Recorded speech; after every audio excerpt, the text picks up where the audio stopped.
Hey everyone, Ariel Adams here with the aBlogtoWatch Superlative Podcast. Be sure to listen to our other podcast, aBlogtoWatch Weekly, where we talk about the latest news and reviews. Today on Superlative, I'm going to be interviewing Mr. Jan Edocs, the CEO of Doxa Watches. Jan, welcome. So, welcome also to the audience. Thank you, Ariel, for this opportunity and looking forward to a nice conversation. Doxa is a very fortunate brand, I have to say. Not every watch brand is as fortunate as Doxa. And what Doxa has, which is fortunate in my opinion, is not only this case design, which just looks nice, but this almost people, you are synonymous with an era, right? When people see the design, the standard Doxa design, they don't just think of a timepiece. They think of an era. And that era is, I guess you could say, the pioneering days of recreational diving. Am I the only one who said this to you? No, by far not. No, it's also nice to see that this interpretation goes over different generations already. So everything started in the research in the 60s. So we have some decades behind us. And it goes out when the first Doxa diver's watch was launched in 1967, in a decade where a lot of people were running after the moon. But at the same time, the ocean was such as a mystery, such as the moon. And it goes over generation. And now in the last 4 or 5 years was also for us, what you mentioned, important to bring this impression, this wonderful opportunity of making Doxa being known also for a next generation. And here it's go. If you go to an older generation and you talk about Jacques-Yves Cousteau, there's a no-brainer. But if you go to a younger generation, they may ask you, is this a new player from Paris Saint-Germain? So there's work to be done to bring this further. And I think we didn't do that too badly in the last 4 years. And the fascination is also here from the next generation. And that makes me very happy.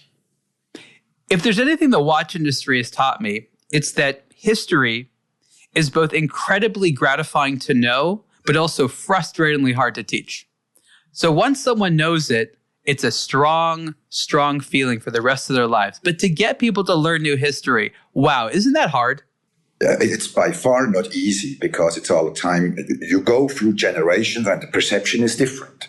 And also the opportunities when you see how even when I was younger, we didn't have the social media channels and all this to get informed. It was going through reading.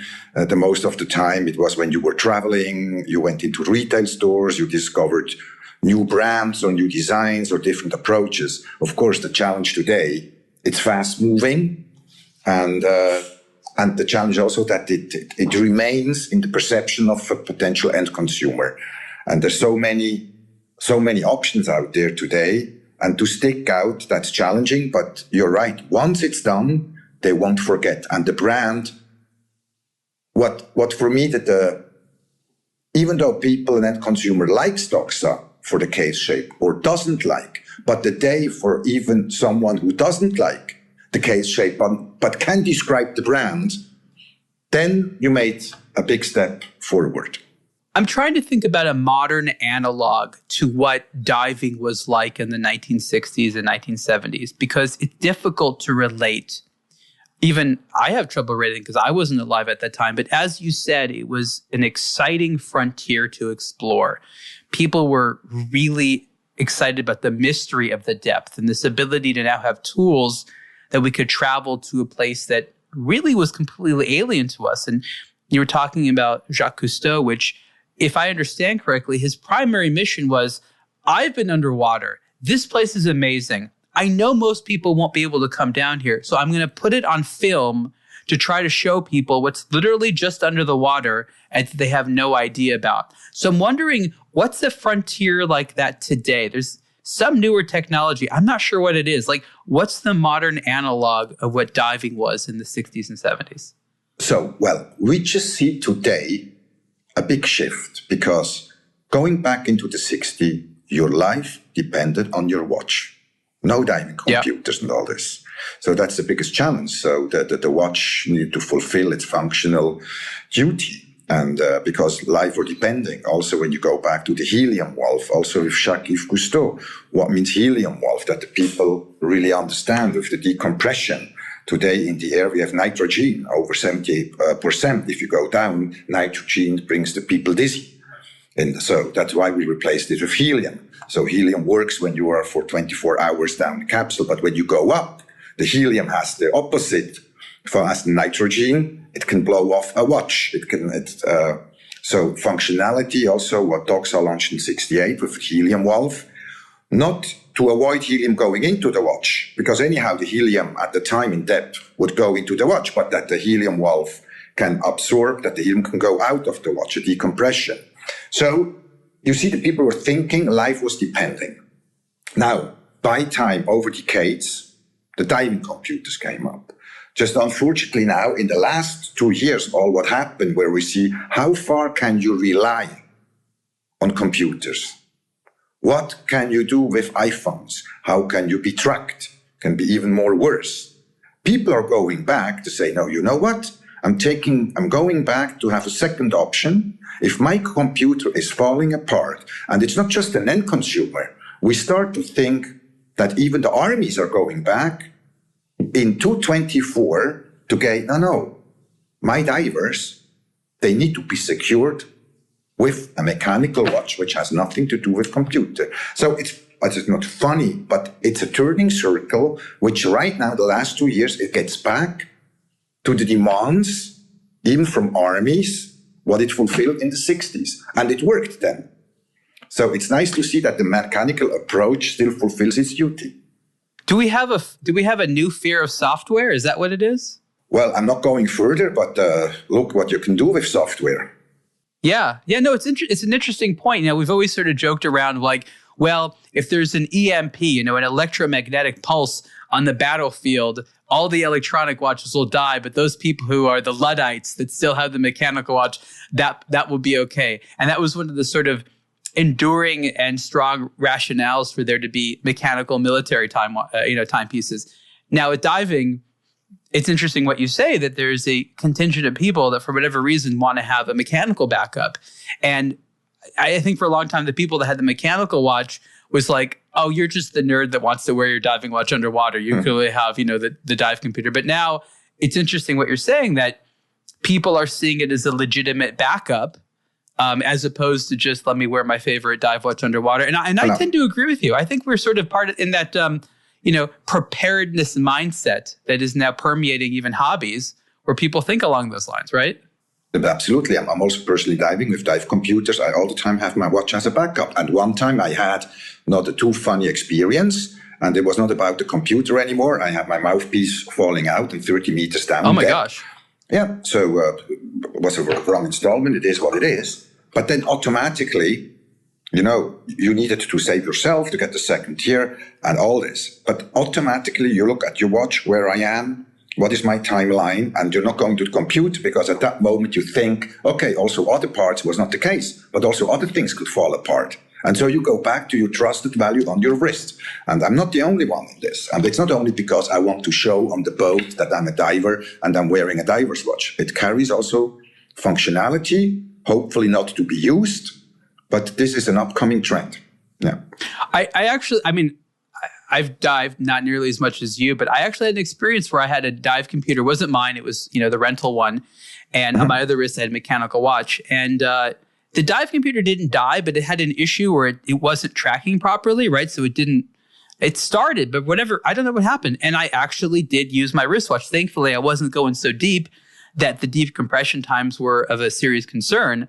But even in my limited experience, I actually had to use my backup watch. And I was kind of impressed. I was like, wow, I better keep track of what's going on both of them, because if I got lazy and just looked at my computer, and yeah, there's no really rhyme or reason or understanding why the computer dies. With a watch, it's like we intellectually understand, like, oh, I get what happens. With the dive computer, because we don't know what causes them to have a problem, it's very unpredictable. We feel like we don't have control. And I think with a watch, it gives us a calming sense of control, right?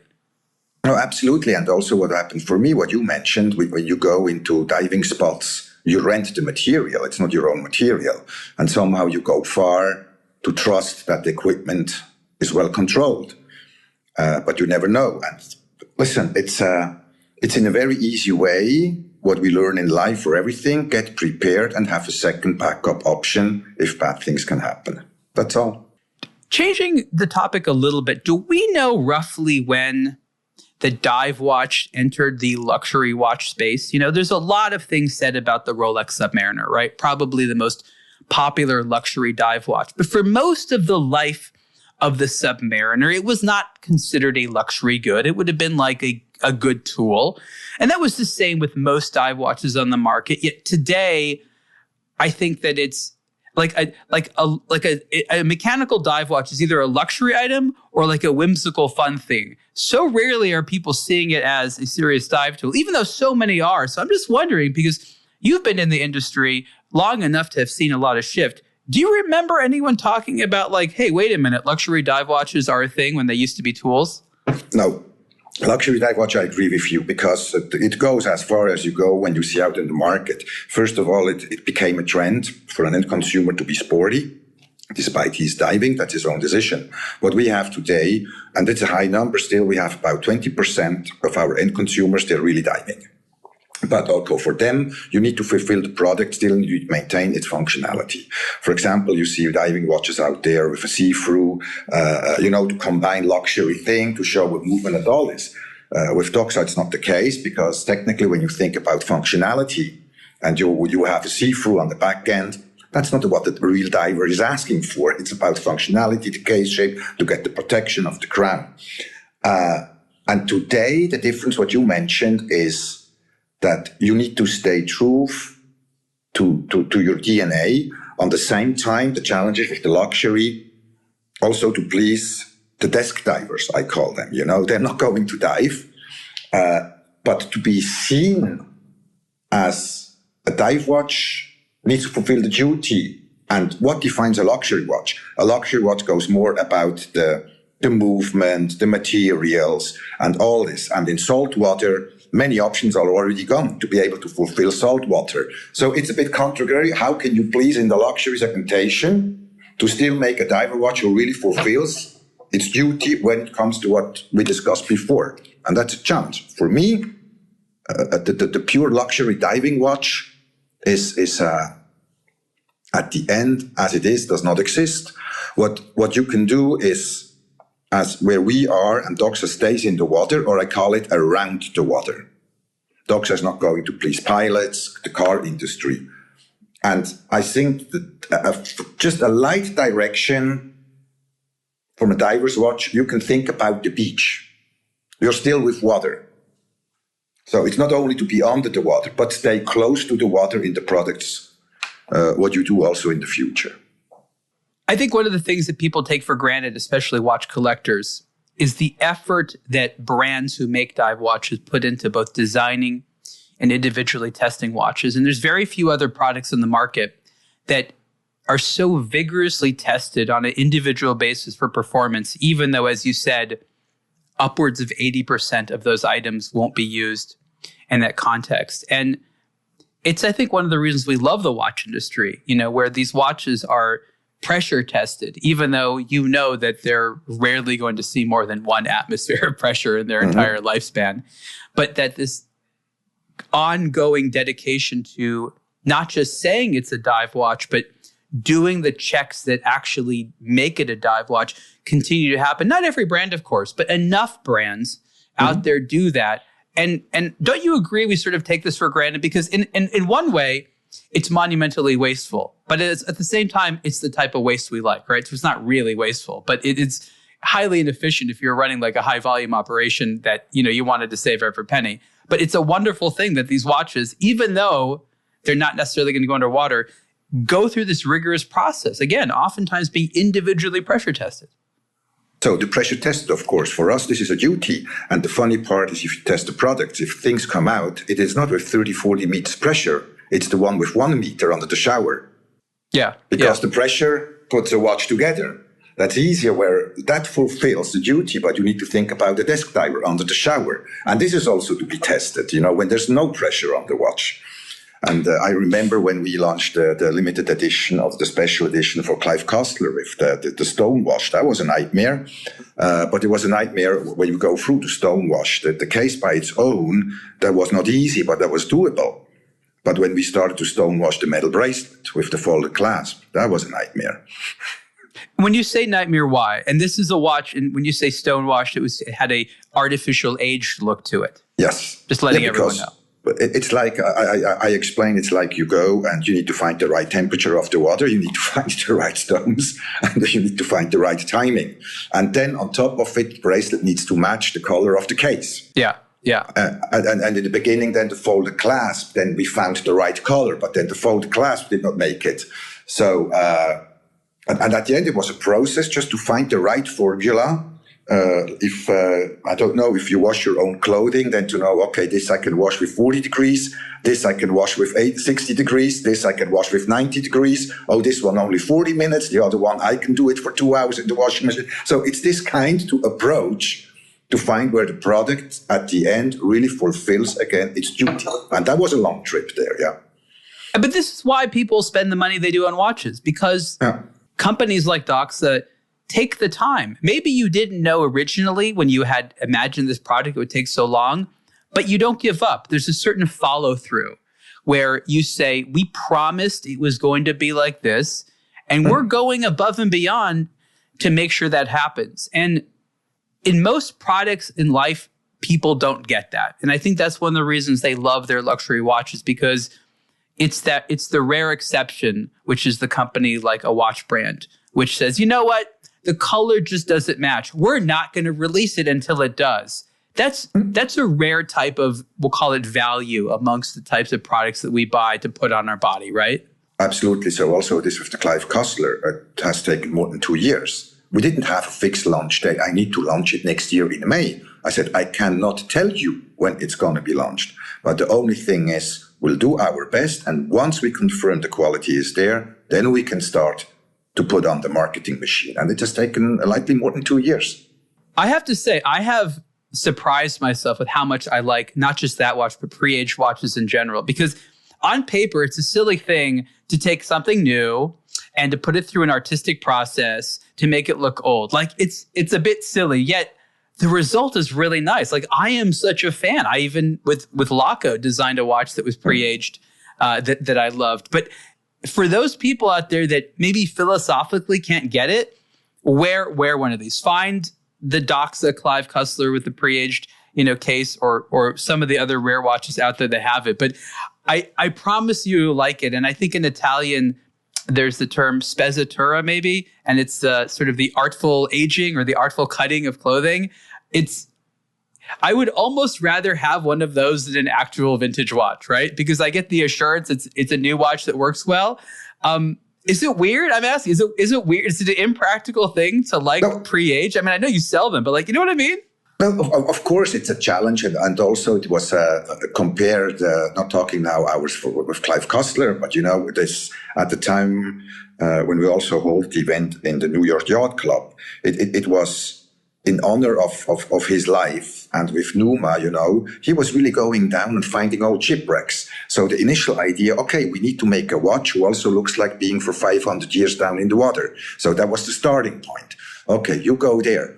And then, of course, in the market, the cases, some brands, they also make the stonewash process. But the metal bracelet, I said, okay, we go beyond. I'm not just putting a rubber strap on it. Let's go for the metal. And that was the most challenging part, as I mentioned before. And then to match the color, it was a nightmare. It was too dark. It was too light. It was all this. Oh, how can we match the stonewash procedure from the case until we found the right formula? But you know what? This is nice. If you get challenges and you launch a product, but you don't know your way for the moment. And that's beautiful. That keeps us young. We actually have an entirely different episode of Superlative where we speak with Clive Cussler's son, who was there at the event, all about that. I bring that up because I don't want to do the whole Clive Cussler story again, but I'll just sort of give people the quick rundown. Clive Cussler was a fiction writer, and he included Doxa in a lot of his stories. His main character, Dirk Pitt, wore a Doxa, and it's because Mr. Cussler himself worked at a dive shop, and Doxa was there. It was sort of a serendipitous thing, but you were fortunate, if your Doxa, that your watch was, basically, featured so often like this. You couldn't buy such marketing, and Omega bought it with 007. You didn't have to do that. Obviously, a slightly different scale, but the reality is that type of inclusion, that does a lot of business for you. That's helpful, right? No, absolutely. Also, the perception. In the story, when you go back, he was the biggest ambassador in the literary world for us, and this made a lot. And he sold over 100 million books. The funny part was then when we prepared the launch in New York, we started first to think, okay, this is for the English native-speaking person, the Anglo-Saxon market. It can be the US and it can be the UK. When we presented the project also in the Middle East, in Dubai, I remember the CEO of our partner, he got up in the meeting, I'm so happy Dirk Pitt is alive again.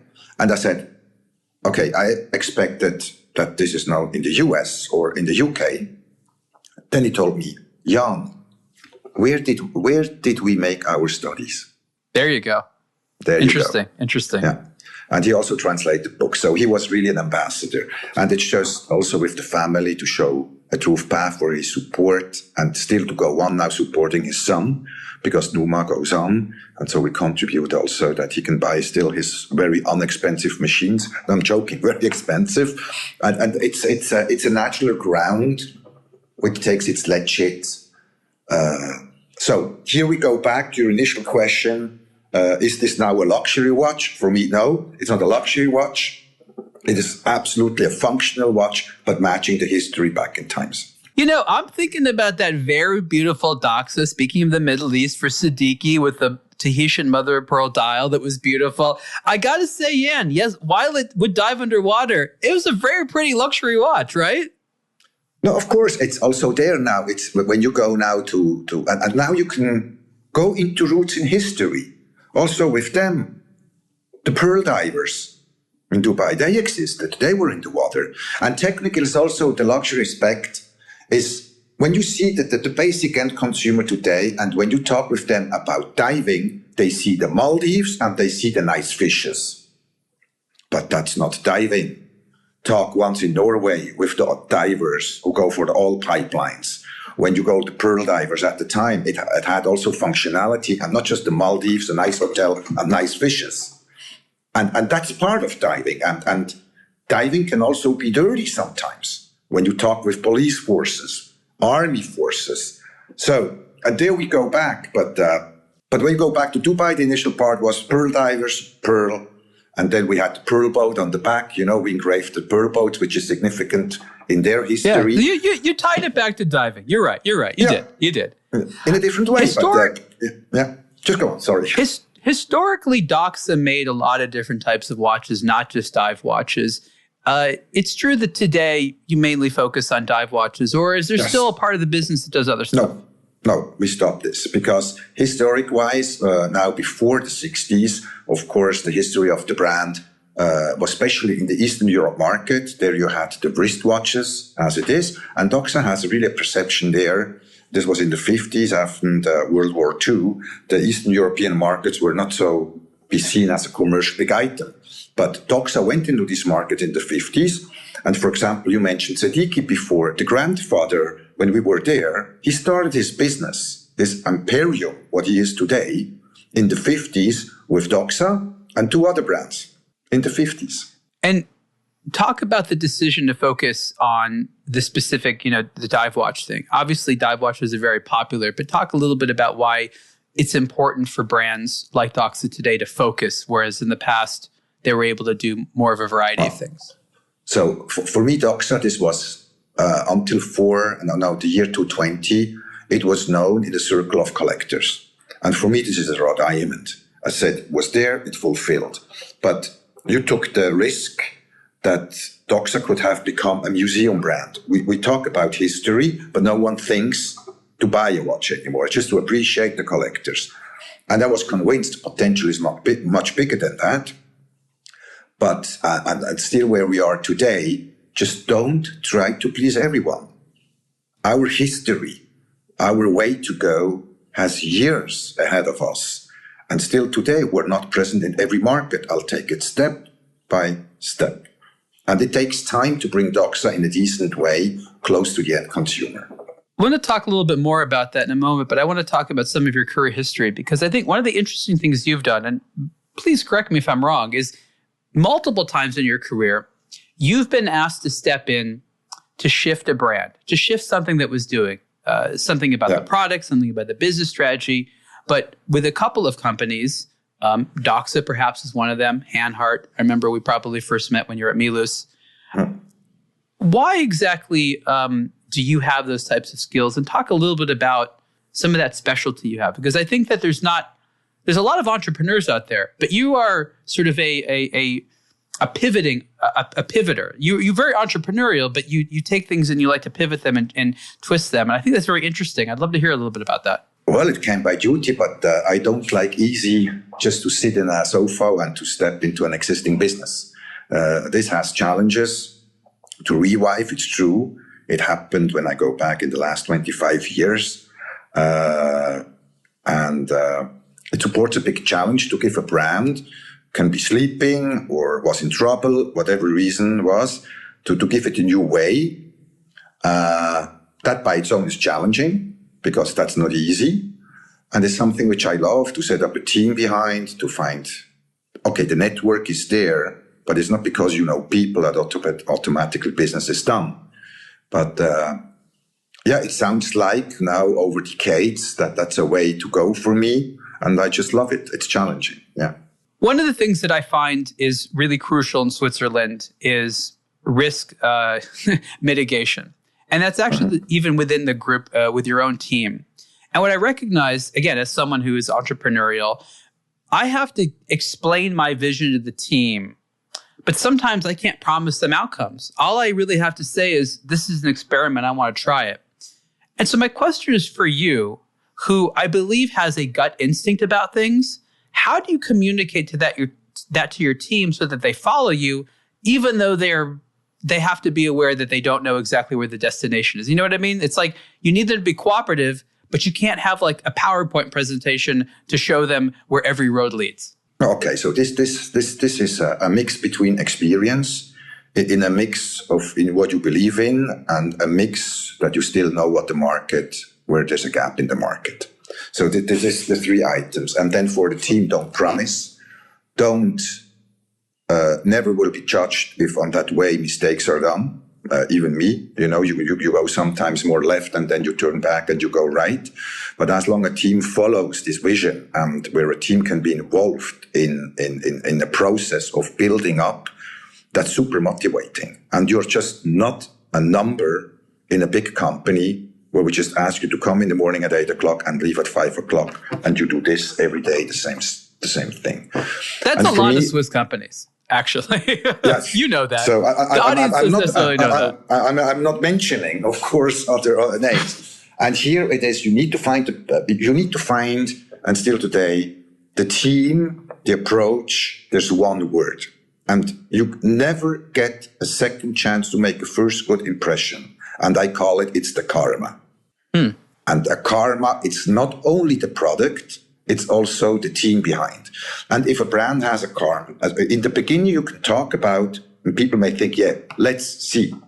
But now after 4 or 5 years, the people can feel this karma. They can feel the approach. And this is creating trust.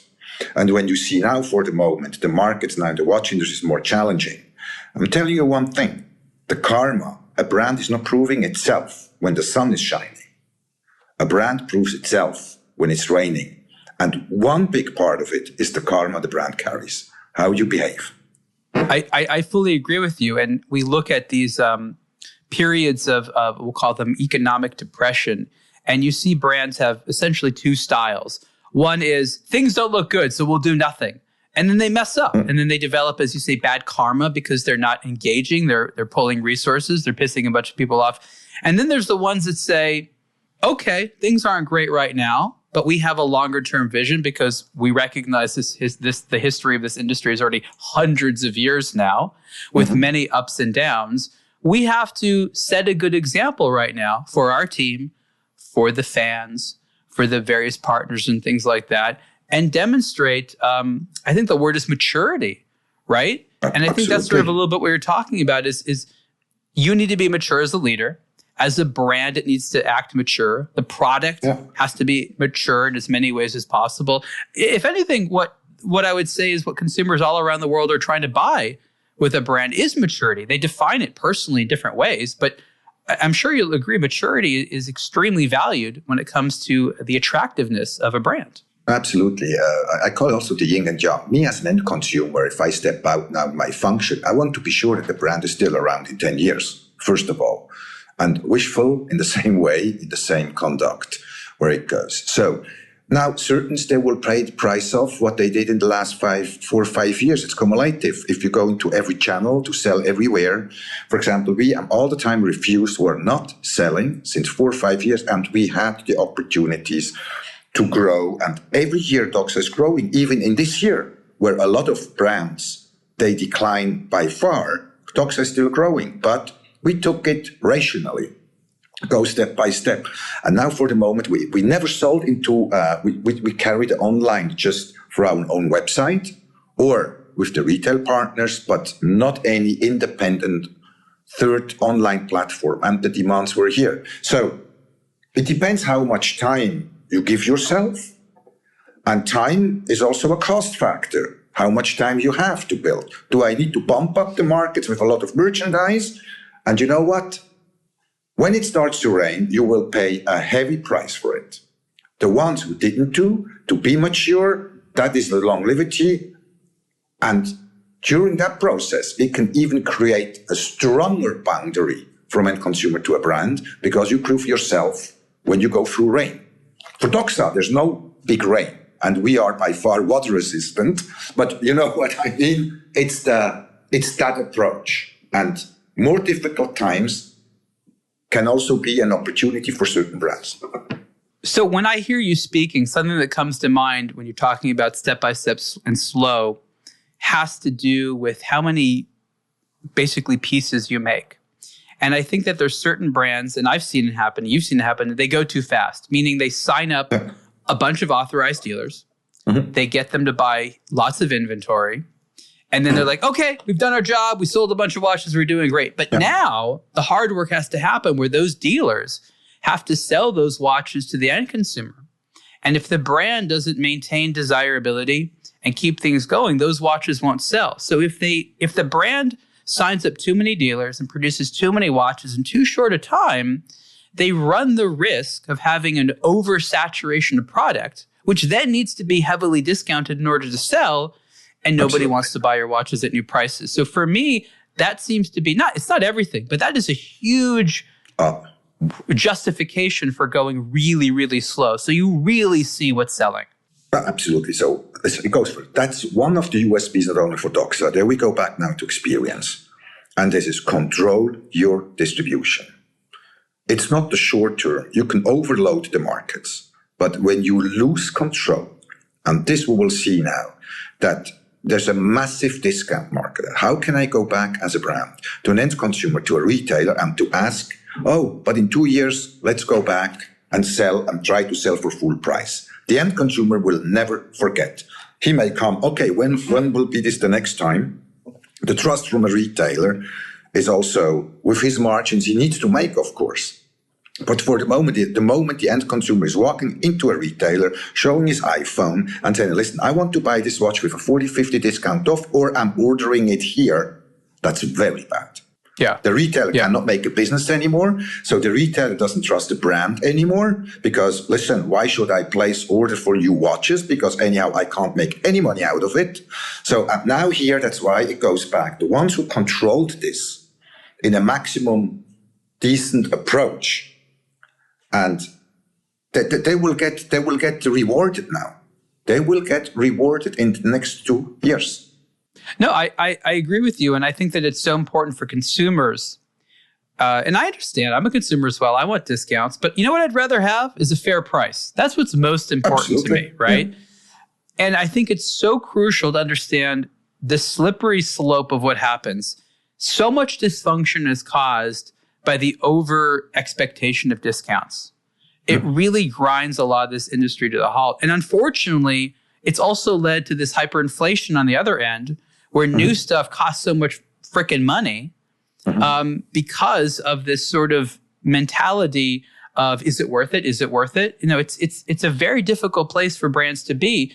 You know, when you're a company selling under $3,000 product for the most part, Doxa is of course included in that, you're a lot better off because it's not so much money that people are like, is it so crazy overpriced? But a lot of the market right now, there's a big question, especially amongst the mature collectors. Is it worth it? And what I've seen is a lot of the mature collectors just sort of like going back to these lower price points. They're getting excited by $1,000, $2,000, $3,000 watches, oftentimes from, you know, little no-name brands that came out of the woodwork, or of course historic brands like Doxa. But it's an interesting phenomenon because I think that a lot of the watch market, obviously there's a lot of different players, has violated that delicate sense of trust with the consumer when it comes to pricing. And I'm sure that you see that. Absolutely. So this is also to be part. That's why don't overkill when you build up a brand. In our case, when you see, for example, that in the last 4 or 5 years, we opened 200 retailers only globally. And when we talk about the United States, we're up to 15 doors only. And we could have opened up much more. Go step by step, make your learnings. Then also in regard of pricing, it is all the time, you know, you can't bullish an end consumer. They are experienced. They know if you offer a lot of watch for a fair value. And the thing is, the product by its own, of course, bigger brands, you may be willing to pay a certain portion of the marketing you mentioned before and all this. That's all calculated into the watch. How far you can bring this to the end consumer, that's the question. For Doxa, I'm happy. I never heard that Doxa is too expensive. Never. People don't argue. And then when you keep the distribution clean, so the end consumer can't go online, have 25 partners offering 30, 40, who is happy? The retailer is happy. And if you build the brand up in a certain exclusivity, also in the United States, we're not going into cities and I have 20 doors per city. No. So the retailer now has a certain exclusivity. End consumer needs to go in his store. He can't battle up. Oh, if you don't give me 20 discounts up, I go around the block and he's giving me 30. That doesn't exist with Doxa. But for this strategy, every brand is responsible by its own. I also think what's important about a manager like yourself is that you intimately understand what the retailer's thinking. And I see increasingly, especially in this sort of corporate group environment, or someone in your role who makes decisions about the life and the policies that affect the retailers don't know how the retailers think and assume that their life is very different, their mentality is different, and ruin a good thing simply because they don't understand what's going on in the retailer's mind. Would you agree that one of the most important things for anyone running a watch brand is to really understand what's in the mind of the people that sell the watches? Absolutely. So today, Doxa, we started to sell online in the beginning of the year 2000. Of course, not in big volume. So we have an anti-cycle approach. Today, Doxa is coming from the online business and we opened up now retail. So technically, we walk the same bridge as a lot of other brands, but they walk exactly the other direction. So we can say, we meet in the middle, I shake hand, I'm going into retail and you can go online. And the thing is the full control. It's to think that the end consumer doesn't care anymore to get a good service, that the end consumer doesn't care about loyal support in his village, in his city, that end consumers, they transmit duty to the next generation. And what we see now, the next generation is paying tribute to go to the retailer. There's a trust. When we see there's also a certain price limit, online is not the world. You can't cover the watch industry. You need retailers. So treat them well. Make sure that they can make money and protect them. Where did you learn this wisdom? I mean, I'm so happy you're saying this. I want others in your role to listen very carefully. When in your career did you learn this? Because I think there's others who have maybe not as much experience as you, but have been around enough. And it's funny how many managers and CEOs and revenue directors just miss this crucial element of what's going on in the minds of the people who are convincing the consumer to buy this watch over that watch. Well, if you compare, I cannot talk about the others, but you need to ask him for how long do you see yourself sitting in your chair? If it goes only for 2-3 years and is shifting and goes somewhere else, the people may think differently. But there we go back to the karma of a brand. This is very bad. And, and if you build up something on the long term, can be your personal career, the trust value, this is worth even more than gold. And the retailer is the transmitter. I'm not meeting the end consumer. Online, I have a limit. There's a moment, there's a certain price gap where a lot of brands did not understand. As from a certain price point, the end consumer said, I'm not ordering a watch for 7,000 online. I want to test it. I want to feel it. We had, for example, our carbon piece, as an example, 44 grams. What means 44 grams? We are asking $4,000. So you go to the retailer, he can test, he makes you comfortable, he can explain the product and all this. And even though I'm selling a watch for $1,000, we show respect to the end consumer. So who is giving that respect to the end consumer? I'm not talking with the end consumer if I sell, the person selling the watch. I'm not talking with the end consumer if I sell online. Okay, nice to have. Maybe more margin into it. But the key element for a brand, don't forget where you come from. Who made you big? Yeah. I think that the watch industry has been so obsessed with this notion of cutting out the middleman for the last decade or two that they've done it too much. And the salesperson, that's a necessary middleman. Yes, there are some instances where it won't be necessary, but that's the exception, not the norm. Most of the time, I mean, again, there's at least these three entities. There's the company that makes the watch. There's the entity that communicates about the watch, which I call the media. And there's the entity that sells you the watch. You need to have these three things. This is the minimum it requires to sell somebody something. Just putting a watch online, expecting people to buy it, that's not going to happen. It is the rare exception when there's a brand who has a model that they couldn't put online. Someone out there is making demand. I promise you that a human being is directly responsible for getting another human being to want that product. And the most efficient way of doing that is to have, third-party salespeople, because if they work for your company, I guess that's okay too if it's the right salesperson. But I think you'll agree it's a lot harder to have an in-house salesperson that sells to end consumers rather than farming it out to specialists, which are authorized dealers. No, of course, and then also you need to keep them motivated. And there's one additional angle, which in my point of view, you're going back with a lot of brands out of HQ completely forget. What's that?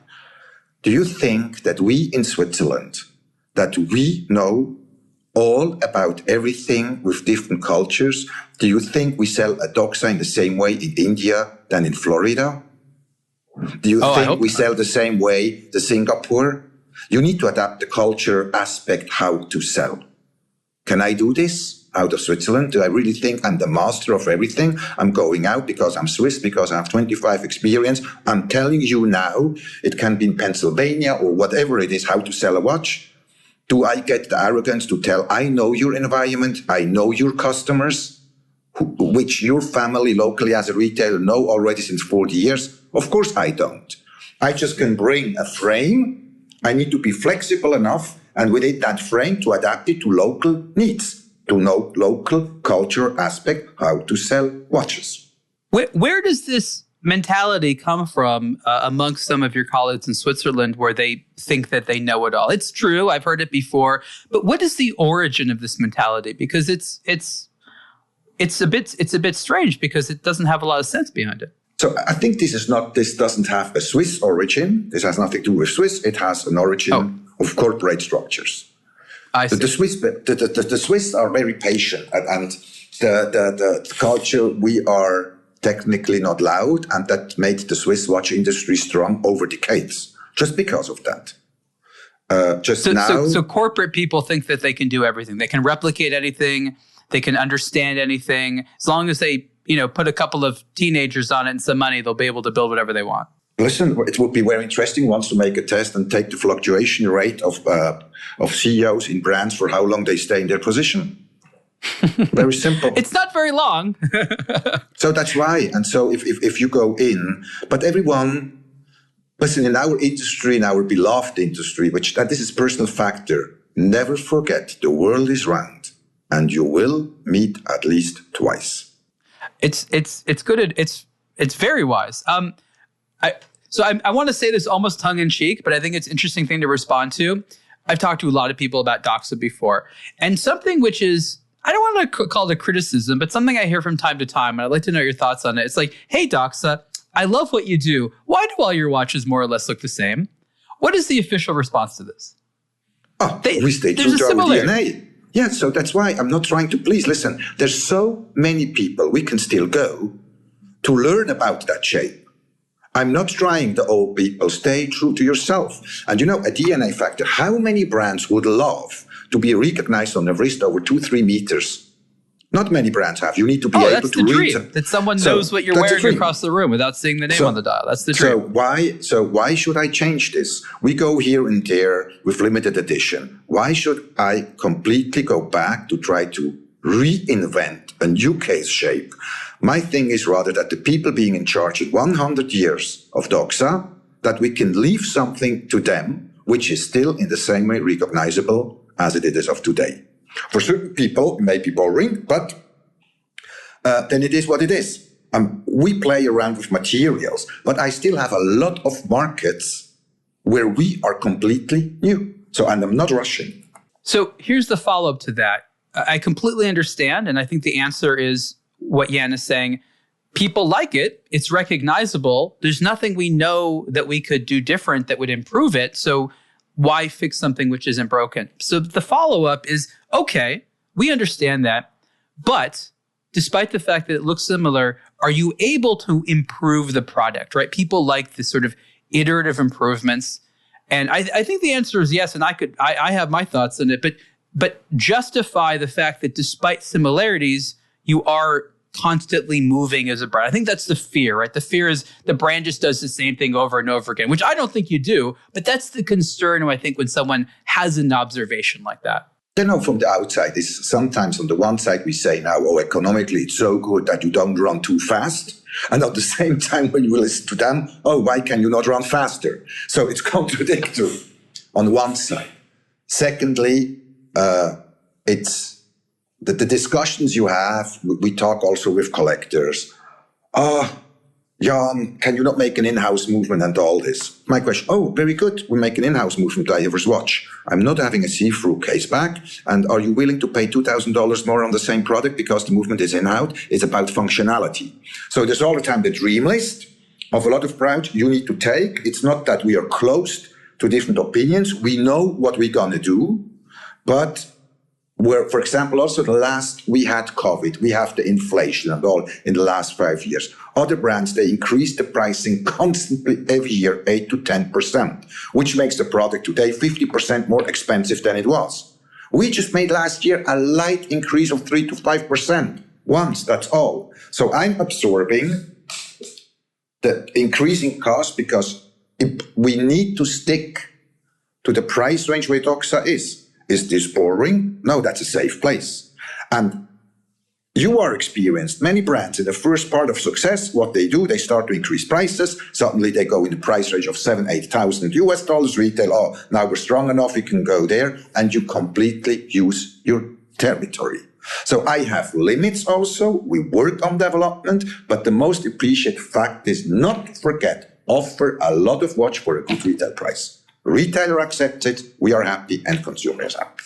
I'm really glad that you're mentioning some of these things, because one of the things that amuses me about that price increase strategy is that, in my opinion, it's done backwards in the way it's supposed to be. And that is, you first increase the desirability of the brand through various measures, but keep the price exactly the same.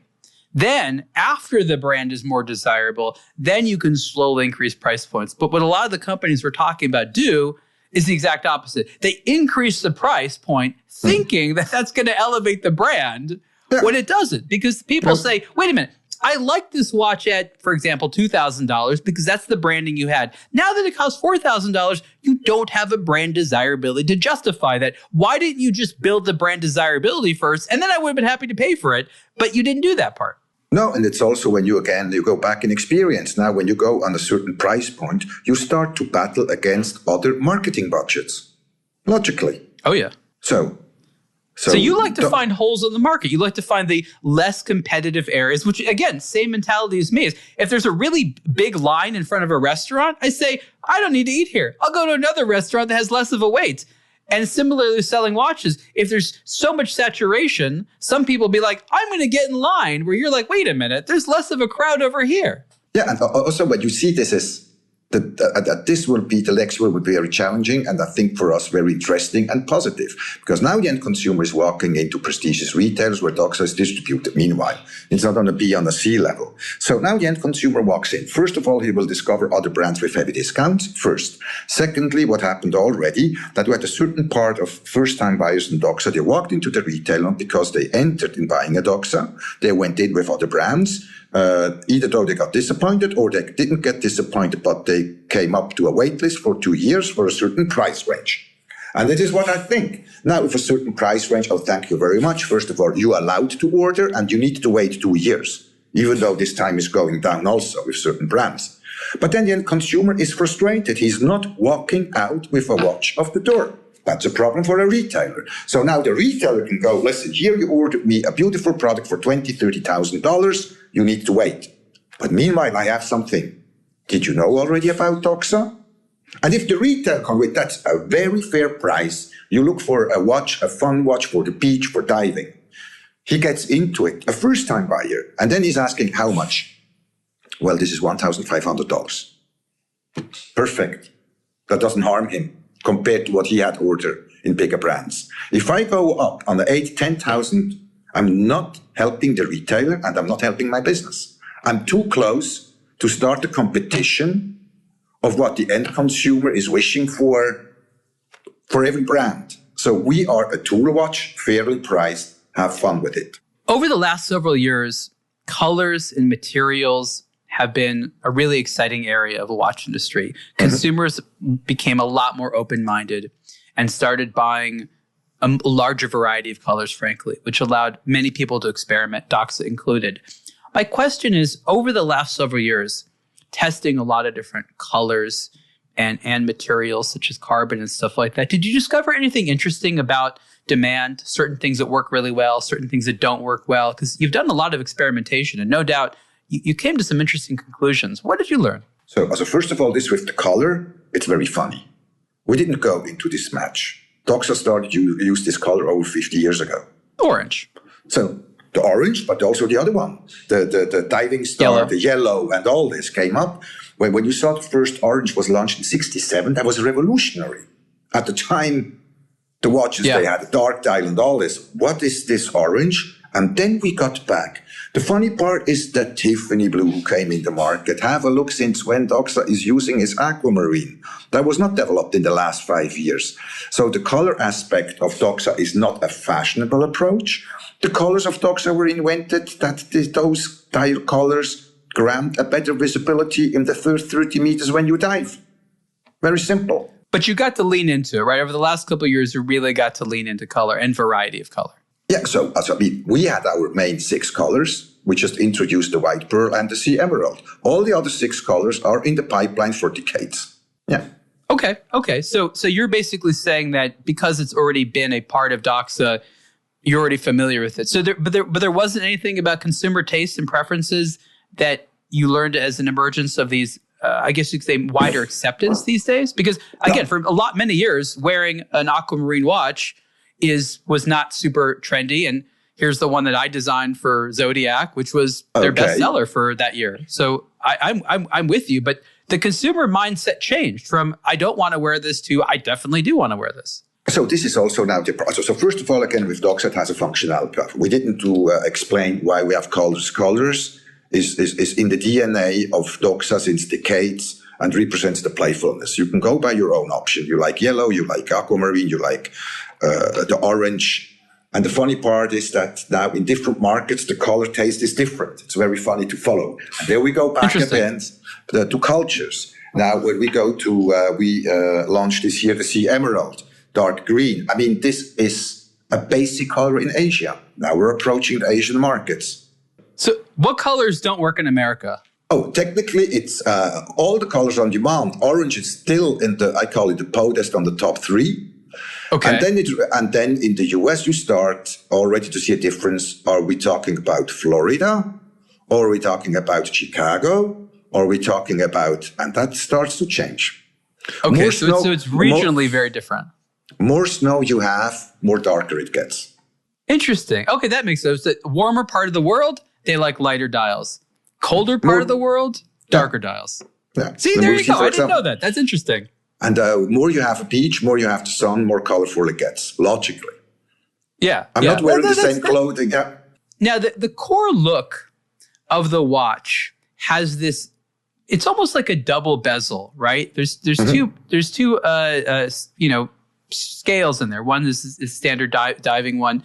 Explain why the two scales. Where did this come from? Because for me, this is one of the most intriguing things that I remember thinking when I first started seeing Doxa. I was like, what is that? What's going on there? Explain the origin of this and what was Doxa originally trying to accomplish with this double scale on the bezel? It's double scale that you have decompression time. It shows you when you go in this dipped, then you can stay as long in the water. And the title comes from the US Navy SEALs. They use this also. And it's just to get 2 information on the bezel. That's it.